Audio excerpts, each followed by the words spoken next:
ولا نريد أن نعقد مقارنة بين دلوقتي وبين الاستفتاء وبين دلوقتي والرئاسة الماضية، لكن أقول رقم واحد بس بسيط، إن فيه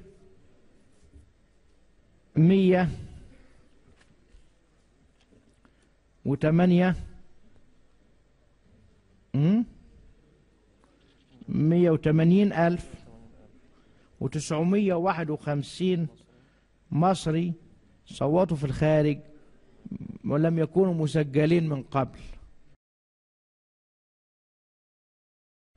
احنا عارفين الناس اللي سجلت من قبل قاعدتها بياناتها موجودة كلها عندنا، حتى أرسلنا لهم رسائل نحسهم على المشاركة ونعرفهم ان الباب مفتوح سواء للي سجل او للي ما سجلش.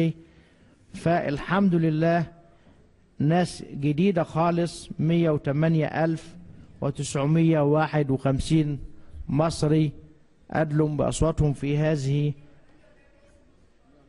180,951. غير شرعي يعني ايه؟ الله أعلم بالشرعي وغير الشرعي.